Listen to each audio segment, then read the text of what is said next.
Con las manos en la masa, o tendríamos que decir con las manos en la innovación. Nos hemos venido hasta una cocina industrial, Madrid Food Innovation Hub. Y les acompaña Ángel Niño, el concejal de Emprendimiento e Innovación del Ayuntamiento de Madrid. Ángel, gracias por recibirnos aquí. Yo hasta me he puesto el mandil y todo, para estar, pues de acuerdo a las circunstancias. Bueno, muchísimas gracias por venir. Yo estaría cocinando, lo que pasa que me pilláis en un mal momento, pero si no estaría con el mandil y las manos en la masa y llenas de harina, porque por lo visto están cocinando pizza ahí detrás. Bueno, con las manos en la harina sí que está usted cuando se plantea años atrás poner en marcha este Madrid Food Innovation Hub, una cocina industrial donde se innove en una industria, la alimentaria, que es muy potente en España, porque atrae turismo, porque somos grandes exportadores en la industria. Bueno, mira, decirte que cuando nosotros inauguramos este centro en el año 2021 finales, era el tercer centro a nivel mundial. Solo había uno similar en Singapur, otro en Tel Aviv y el otro estaba en Madrid. ¿Cuál es el objetivo de este centro? Tenemos que entender que en el futuro de la sociedad cada vez habrá más personas, es decir, nos vamos a 10.000 millones de personas en los próximos 20 años y a todas esas personas hay que alimentarlas. Por tanto, la innovación en el sector de la alimentación es la que conseguirá que todas esas personas, esos 2.000 millones de personas más, puedan estar bien alimentadas. Hablamos de proteína vegetal, hablamos de zero waste, o sea, en este caso desperdicio cero, hablamos de economía circular en la innovación, hablamos de no generar residuos de plásticos que al final acaban en los mares. Al final todo esto es innovación y en el sector de la alimentación, porque en la vida todo el mundo tiene que comer, todo el mundo tenemos que comer, por eso es una industria tan importante y tan potente. Bueno, somos potentes, lo es Madrid, cada vez además con más restaurantes y al final eso también se convierte en un polo de atracción para la inversión que viene de fuera, para el turista que viene de fuera. Entonces, aquí lo que sucede es que se buscan soluciones, innovaciones que permitan, tener en cuenta la economía circular, pero también cubrir las necesidades de alimentación gracias a las nuevas tecnologías. Eso es. Mira, aquí existen diferentes programas, diferentes convocatorias que se van haciendo a lo largo del año en sectorizaciones. Es decir, por ejemplo, hablamos del sector Horeca, buscamos a empresas startup de todo el mundo, importante de todo el mundo. Aquí ya han venido startups de Latinoamérica. De hecho, en la anterior edición, el 50% de las startups eran latinoamericanos que se habían decidido instalar en la ciudad de Madrid para llevar a cabo su innovación. Decidimos también el sector de FoodTech. ¿Qué es el FoodTech? Para la gente que no lo sepa, el FoodTech es esta alimentación que se define como la alimentación del futuro y es generar proteína, en este caso, a través de vegetales. El ejemplo más práctico que casi todo el mundo conoce es, en este caso, a través del guisante amarillo. Se saca por un lado la proteína y por otro lado la grasa y esa proteína tiene muchísima cantidad, en este caso, pues valga la redundancia, de proteínas que sustituyen en este caso a la proteína animal. Desde luego no buscamos sustituir a la proteína animal, porque la proteína animal es necesaria para todos, pero sí que tenemos que entender que hay países del mundo en el que no se pueden permitir esta proteína animal. Entonces, con esta innovación que se genera en la ciudad de Madrid y en concreto en el distrito de Villaverde, pues hay comunidades en otras partes del mundo que se están pudiendo alimentar. Ángel, usted vio cocinas similares a estas, cocinas industriales en centros de innovación, y dijo, quiero que esto esté en Madrid. Claro. Bueno, quiero que esté en Madrid, no, quiero que Madrid sea el referente. De hecho, ha sido tan referente esta cocina durante sobre todo el año 2023 que ministros de diferentes países del mundo han venido a verla, alcaldes de diferentes ciudades, en este caso europeas, han venido a verla, y tanto es así que te puedo poner ejemplos reales. En Verona, cuando abrieron una cocina similar a esta, dijeron que el modelo que habían copiado era justamente el Madrid Food Innovation Hub, porque es una iniciativa, en este caso, de colaboración público-privada que demuestra que desde la ciudad, que desde lo público también se puede innovar. Claro, detrás de nosotros están los alumnos, los emprendedores que están precisamente estudiando las posibilidades que se brindan en el campo de la alimentación. Aquí hay, entiendo que los dos campos, estudiantes, innovadores. ¿Qué pasa aquí? Cuando alguien pasa por aquí, por esta cocina, ¿qué se lleva cuando sale por la puerta? Pues generalmente las manos sucias. Generalmente se tiene que, en este caso, manchar las manos para cocinar. Pero lo que se lleva es una experiencia muy gratificante. Efectivamente, como tú dices, hay varios tipos de emprendedores que están con su idea de negocio, como puede ser de ideas ideas de negocio que hablan en el ámbito de la kombucha, están trabajando mucho, también en el ámbito, como te decía, de la proteína vegetal, pero también hay estudiantes que vienen a aprender. También además hay colaboraciones con el distrito. Durante las navidades y el verano hacemos colaboraciones en las que niños del distrito vienen a estudiar esa alimentación saludable, vienen a cocinar esa alimentación saludable, y yo creo que esto es importante que más allá de que innovemos y que debemos innovar, también tiene que permear toda esa innovación en el distrito. Y aquí la verdad que es un lujo venir en Navidad, de hecho os invito a que vengáis y ver cómo los niños están cocinando algún tipo de alimentación que van a tomar en su cena de Nochevieja. Bueno, estamos en Villaverde, estamos en el barrio de Villaverde. Usted antes citaba, bueno, es una manera desde lo público de apoyar la iniciativa privada, y qué importante es eso, ¿no? De brindar, bueno, pues el contexto adecuado, porque esto al final en la cocina industrial en la que nos encontramos, concejal, es el contexto adecuado para que se pueda innovar, para que se pueda pensar, para que se puedan realizar, como nos ha contado alguna emprendedora con la que hemos hablado en Capital Radio, se pueda realizar el prototipo en esta cocina de lo que se quiere lanzar al mercado. Claro, al final la innovación muchos podemos pensar, o casi todo el mundo puede pensar, que es algo que se genera en un despacho con un ordenador, con cálculos y laboratorios. Decirte, por cierto, que aquí tenemos un laboratorio en el que hay diversas máquinas que sirven para generar, en este caso, alimentación, pero también hay que pasarlo a la realidad. Y hay sectores en los que es más sencillo. Tú generas una aplicación informática y es más sencillo programarla y pasarla a la realidad. En el sector de la alimentación no es tan sencillo. Necesitas una serie de instalaciones que hagan que tu innovación se convierta en un prototipo viable, y para esto tenemos estas cocinas, que por cierto solo estamos viendo la cocina, pero justo encima de nosotros tenemos un centro de emprendimiento, el aula entera, y son centros de coworking en los que los emprendedores, además de estar cocinando, también están desarrollando sus planes de marketing y sus eficiencias, en este caso en contabilidad, y sobre todo buscando clientes, que al final es lo importante. Es lo importante. Bueno, el packaging, por ejemplo, también nos han hablado en estos episodios, acercándonos a los viveros del Ayuntamiento de Madrid, que usted impulsa. La necesidad, cuando se realiza una innovación o se lanza un producto, pues lo que permite un vivero al final, o lo que permite un hub.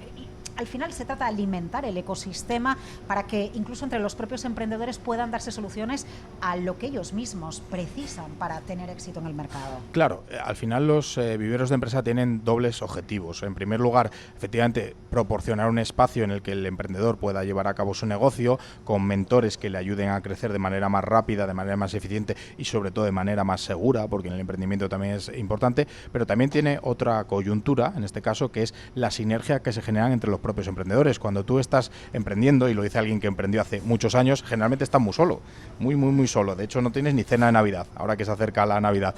Pero en este caso, en estos viveros, tú tienes al lado a una persona que está innovando, emprendiendo igual que tú, y justo en la mesa de enfrente tienes a otra persona que está haciendo lo mismo. Entonces, al final, pues coincides en la cafetería todos los días comiendo, ese tupper que todos hemos usado, o también coincides en este caso, networkings que vamos organizando desde el Ayuntamiento de Madrid. Esto hace que a lo mejor el chico que tenías enfrente o la chica que tenías enfrente, que tú a lo mejor no hablas con él porque te puede pasar que no hables con él, sea un potencial cliente o un potencial proveedor. Por tanto, ese efecto también se produce. Y luego decirte que hacemos también mucha unión entre los diferentes viveros, es decir, no quedan estancos. Es decir, si tú estás aquí en el Food Innovation Hub, pues hacemos eventos para que puedas ir al de Villaverde, para que puedas ir al de San Blas, o hacemos eventos, como ya hemos hecho anteriormente, en Navidad, en la que todos nos juntamos y hablamos de cómo ha ido el año y de lo que esperamos para el año siguiente, por supuesto. Madrid Food Innovation Hub, aquí nos encontramos, en esta cocina industrial.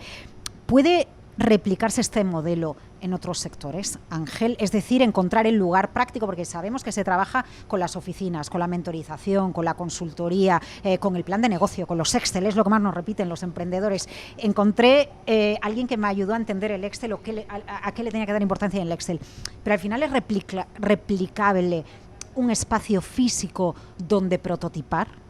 Bueno, de hecho, claro que lo es. Además de los viveros de empresa, nosotros, en este caso desde el Ayuntamiento de Madrid, fomentamos iniciativas como el Parque Científico Tecnológico, que hace justo esto. En el ámbito de la tecnología, sobre todo en eHealth, lo que hacen es tener unos laboratorios en los cuales las startups tienen un espacio para hacer las pruebas. Desde luego que es replicable y es necesario. Es decir, al final, como te digo, la innovación es algo que es precioso, es algo que te dedica muchas horas de Excel y de aprender, efectivamente, ¿no? Pero al final tú requieres tener MVP viables, requieres tener productos que sean viables, en el caso de productos, o servicios que sean viables. Por tanto, claro que es replicable en todos los sectores. Es decir, por ejemplo, en otros ámbitos, por ejemplo, no con Madrid Emprende, sino con Madrid Innovation, tenemos Puerta de Innovación, que hace una cosa parecida a esta, pero en el sector de la movilidad. Ángel, usted ha trabajado duro, se ha volcado con el emprendimiento y con la innovación en Madrid durante todo este tiempo, en los últimos años, como concejal del Ayuntamiento. En 5 años, cerca ya del 2030, a finales de la década, ¿dónde va a estar Madrid? Bueno, yo creo que Madrid ha sufrido una evolución muy positiva en el ámbito de la innovación y el emprendimiento. Como te decía, no lo digo yo, lo dicen los diversos rankings a nivel mundial en los cuales estamos empezando a aparecer en los puestos iniciales, pero creo que queda mucho más. Yo creo que Madrid ahora es una ciudad que está de moda, es una ciudad que atrae gente de todas las partes del mundo. Muchas de esas personas son innovadores que vienen a la ciudad a crecer y que vienen a que su modelo de negocio crezca, pero creo que nos queda mucho por hacer. Nos queda una década en la cual la ciudad se puede convertir en un referente a nivel mundial. A nivel europeo yo creo que ya lo somos, yo creo que ya muchas empresas han puesto el foco en esta ciudad. A nivel latinoamericano, desde luego, de hecho hablábamos antes de que muchos emprendedores han decidido emprender en la ciudad de Madrid, pero todavía nos queda por conquistar otros continentes y yo creo que con el tiempo y sobre todo con el esfuerzo de todos los emprendedores y todo el ecosistema lo conseguiremos. Bueno, y aquí también se trata de que en ese ecosistema donde sabemos el proyecto de Sandbox en las calles de Madrid, hubs en este caso vinculados a la industria de la alimentación, pero que se creen muchos focos dentro del mismo núcleo urbano que permita que siga la ciudad en ebullición, ¿no?, con el emprendimiento. Claro, al final la innovación requiere, efectivamente, de los innovadores, requiere un ecosistema, en este caso, que esté cohesionado y que trabaje alineado en la misma dirección, requiere también de una administración pública que, en este caso, incentive la innovación, pero al final lo que necesitamos es que la gente que está pasando ahora mismo por fuera sepa lo que es la innovación, que cuando vean un robot, como ya ha habido aquí, un robot autónomo que va de reparto, digan, esto es innovación que se está haciendo en la ciudad de Madrid. Y al final la innovación tiene que permear a todos los ciudadanos, tiene que permear a los barrios y esta es una de las mejores formas de hacerlo. Sabemos que es la innovación a pie de calle, ¿no? Si nosotros salimos ahora por el barrio de Villaverde o le preguntamos a cualquier persona que pase o a un chaval, ya que usted antes citaba a los chavales que vienen en Navidad a cocinar este Madrid Food Innovation Hub, entendemos qué es la innovación, porque hay muchas maneras también de innovar. Claro, aquí hay que entender que la innovación no solo es tecnológica, la innovación se puede producir, como estamos viendo, en el sector de la alimentación o en el sector de la logística. ¿Qué es lo que ocurre? Que si tú ahora mismo sales de aquí y le preguntas a cualquier persona al azar y le preguntas por innovación, te va a responder una cosa: inteligencia artificial, porque es lo que está de moda. Incluso dentro de unos meses te hablará de Bitcoin, porque como cada vez está subiendo más, y esto es lo que pasa en la innovación, que al final cuando una tecnología se pone muy de moda, todo el mundo la conoce, pero es necesario que la ciudad también se ponga de moda, es necesario que toda esa innovación, que en muchos casos no se puede palpar, se palpe, y por eso la idea del Sandbox, o por eso la idea de crear centros de innovación como en el que estamos, para que los vecinos sepan que efectivamente desde Madrid se puede innovar para el mundo. ¿Alguna espinita clavada si dentro de unos años algo no se consigue? A ver.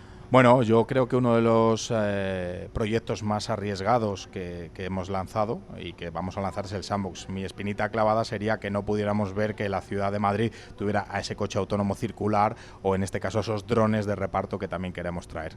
Bueno, pues esperemos que no pase. Con el lanzamiento además en toda la ciudad, en todas las calles y en todos los barrios, eso resulta más factible, ¿no? Porque al final de lo que se trata es de que ustedes nos ayuden a poner las reglas del juego, en este caso con un Sandbox, es un entorno controlado con menos reglas, por decirlo de alguna manera, para que precisamente se pueda innovar. Y ahí es donde está la parte de lo que se puede hacer desde el lado en el que usted se encuentra. Y es lo que piden los emprendedores al final. Eso es, ¿no? Piensa que lo que nos dicen a nosotros los emprendedores es: yo quiero probar la innovación, pero quiero no tener que rellenar 1.000 millones de documentos o no tener que ir a 7 ventanillas diferentes. Pues esto es lo que queremos hacer a través del Sandbox. Y no solo a emprendedores de Madrid o solo a emprendedores de España. Lo que queremos es que los emprendedores sean globales, que sean mundiales, que vengan a innovar a la ciudad de Madrid. Queremos que cuando alguien esté en Shanghái diga: oye, pues quiero innovar en Madrid. Queremos que alguien de Buenos Aires diga: ahora que voy a dar el salto a Europa, quiero hacerlo desde la ciudad de Madrid. Y eso es lo que debemos propulsar entre todos, no solo, como te digo, la administración pública, sino también los emprendedores, los medios de comunicación, las fundaciones y las grandes empresas. En los últimos años, ¿cuántos emprendedores, cuántas empresas, si no me fallan los cálculos, sobre 1.300 emprendedores y proyectos al final han pasado, entiendo que por toda la red de Madrid Emprende, ¿no? No te fallan los cálculos, has hecho muy bien tus deberes y efectivamente durante estos últimos 5 años han pasado 1.300 emprendedores aproximadamente por la red de viveros de Madrid Emprende. Pensad, y debemos pensar, que también estuvo la pandemia y que en ese momento mucha gente emprendió, pero mucha dejó de emprender. Yo creo que es una cifra que es muy interesante, creo que es una cifra que al final refleja el buen momento en que la innovación está en la ciudad de Madrid. pero queda mucho por hacer. La primera de ellas, mejorarlo los 5 años siguientes. Mejorar los próximos años y conseguir que penetre más la financiación, porque al final luego los emprendedores nos dicen, bueno, reglas del juego, las que me permiten realmente innovar, no solo decirlo, sino ejecutarlo, ¿no? Por eso nos venimos a un lugar físico, por eso hablamos del sandbox en tantas ocasiones en Madrid. El proyecto y la idea se tiene, en los viveros de Madrid Emprende se ayuda a meterle realismo, ¿no?, a los planes de negocio, y lo que hace falta luego también es que todo esto atraiga la financiación. Mira, el tema de la financiación, efectivamente, en España, en este caso, suele estar un poco por debajo de países como Estados Unidos, que son los grandes líderes en atracción de financiación. Esto requiere, efectivamente, unas políticas públicas que ayuden a la innovación, requiere que la innovación, efectivamente, aporte valor, pero también requiere que los inversores conozcan lo que está pasando, en este caso, en un ecosistema como es el madrileño. Esto lo hacemos también a través de un gran esfuerzo internacional en el que nosotros vamos a buscar inversores a diversos países del mundo, a diversas ciudades del mundo. ¿Eso se hace desde el ayuntamiento? Sí, por supuesto. O sea, yo mismo, personalmente, recorro, en este caso, por ejemplo, acabo de volver de Lisboa, el Web Summit, uno de los grandes eventos que hay en Europa, y allí he contactado con algunos inversores para que vengan a conocer lo que está pasando en la ciudad de Madrid. Al final, al inversor en muchos casos hay que ir a buscarle, que se ponga de moda la ciudad y que este inversor entre, en este caso, en estas rondas de inversión. Desde luego que hay inversores españoles que al final también ponen toda la carne en el asador, pero si queremos ser una ciudad global también en el ámbito de la innovación, pues tenemos que también serlo en el ámbito de la financiación.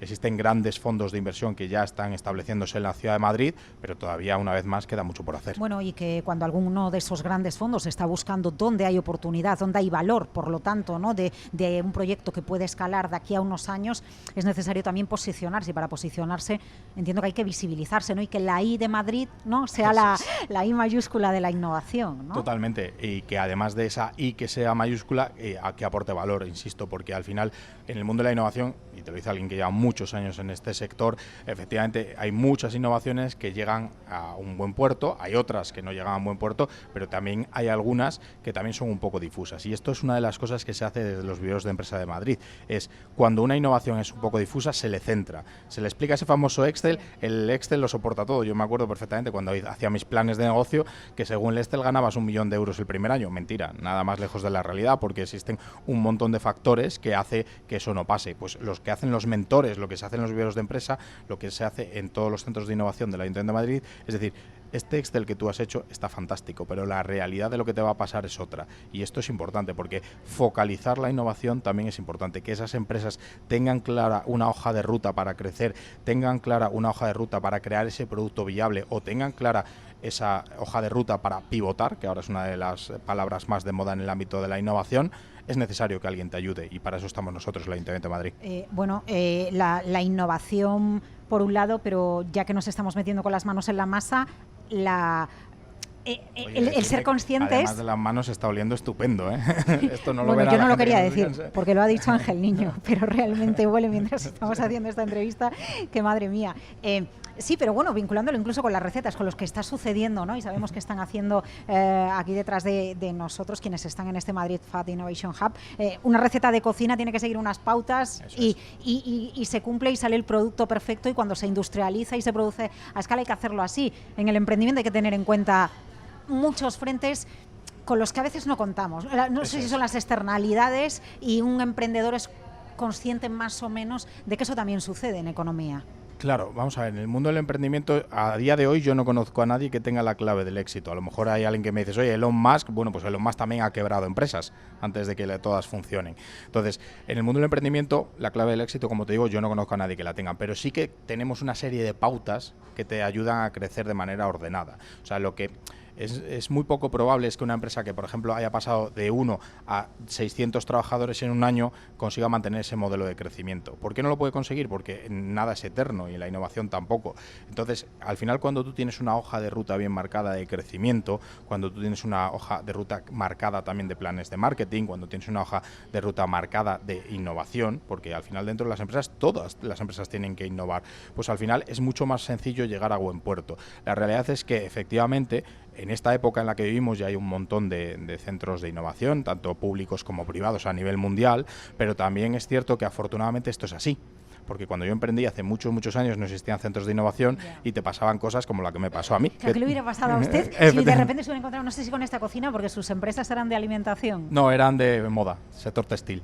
Bueno, pero ahí también es posible crear un espacio, ¿no? Correcto. Para... De hecho, en otra época de los vivieros de empresa, el vivero Carabanchel fue dedicado al sector de la moda. La realidad es que si yo hubiera tenido este apoyo, posiblemente hubiera sufrido un poco menos, porque el emprendimiento, además de ser solitario, también requiere muchísimo esfuerzo y muchísimo sufrimiento. Y al final lo que te enseñamos aquí es que efectivamente, si tú eres una persona centrada, te gusta tu modelo de negocio, te gusta tu idea es buena, pues puedes llegar a buen puerto, puedes conseguir que tu empresa crezca, pero no lo vas a hacer sin sufrimiento. ¿A qué me refiero con sufrimiento? Pues que al final vas a tener que pagar las trimestrales, vas a tener que tener clientes que a veces dejan de ser clientes, otros que vienen, otros que van. Gestionar la tesorería cuando hay que pagar nóminas, si has decidido contratar proveedores que a veces te sirven en tiempo y otras veces no. Entonces, esto al final es la realidad de cualquier emprendedor o cualquier empresario, y esto hay que contarlo también desde esas fases iniciales, porque al final todos vemos el éxito de los grandes empresarios de estupendo, qué bien, que se ha hecho millonario, pero esa gente seguro que ha tenido que trabajar muchísimo y sufrir muchísimo para llegar a ese punto. Bueno, y aprender y desaprender. Nos contaban algunos emprendedores que es bueno también el ecosistema en el que se encuentran con personas que, aunque sean otros sectores, emprenden, porque eso les ayuda también a entender dónde se equivocan, mirar a los compañeros del despacho de al lado, ¿no? Y te ayuda un poquito a salir de la caja. Claro. Piensa que en el momento en el que vivimos, en el que la tecnología avanza tan rápido, lo más importante ya no es aprender, sino desaprender. Todos hemos conocido, incluso desde luego lo hemos visto también en los medios de comunicación, cómo ha ido cambiando la forma de comunicarse, cómo ha ido cambiando la forma de emitir en directo o de no emitir en directo. Entonces, en la innovación pasa exactamente lo mismo. Es decir, cuando tú hace algunos años tenías un conocimiento, yo por ejemplo que vengo del mundo de la ingeniería, de una serie de lenguajes de programación, ya pensabas, y te hablo de realidades, cuando nosotros terminábamos la carrera teniendo un lenguaje de programación como en aquella época podía haber sido Java, ya pensabas que tenías todo tu futuro resuelto porque era el lenguaje de programación en el cual los salarios eran desorbitados y no había tanta gente programando. A día de hoy, saber un lenguaje de programación ya no te sirve para absolutamente nada. Quizá para tener trabajo temporal un tiempo, pero al final el lenguaje de programación ha ido cambiando. Ahora, por ejemplo, Python es uno de los lenguajes de programación que está de moda, pero seguro que dentro de 3 años será otro y tendrás que desaprender la forma de programar para aprender la nueva. Bueno, y esto, aunque la inteligencia artificial suplirá las primeras capas, ¿no? Que ya dicen que está pasando de los propios programadores. Pero no solo es eso, o sea, no solo te hablo de la programación. Tú cuando programas tienes que pensar en abstracto lo que vas a hacer. Eso de momento, a día de hoy todavía la inteligencia artificial no te lo resuelve. Te puede resolver el código o te puede resolver cómo hacer la contabilidad de una empresa, que ya lo está haciendo, ya hay inteligencias artificiales que lo hacen, pero jamás te va a sustituir en lo que tu modelo de negocio quiere o lo que tú quieres para él. Por tanto, la inteligencia artificial es una herramienta que nos va a ayudar muchísimo, pero no olvides que el ser humano jamás va a desaparecer en el ámbito del emprendimiento y la innovación. Bueno, y las empresas se cocinan, ¿no? Eso es. En las empresas se cocina a fuego lento, a fuego rápido, o sea, como tú elijas. Eso ya depende del momento, ¿no? Eso es. O bueno, en las empresas pequeñas a veces una de sus ventajas de mercado es la capacidad que tienen de evolucionar con la petición que tiene el cliente, ¿no? Eso es. O sea, al final, efectivamente, tú eliges si pones el horno a 200 grados o a 180. Tú manejas el tiempo. Cocinando la innovación. Aquí el concejal Ángel Niño, Innovación y Emprendimiento en el Ayuntamiento de Madrid. Gracias por recibirnos en la cocina, con las manos en la masa. Gracias, y vamos a ver si podemos probar algo de lo que están comiendo. Venga, venga.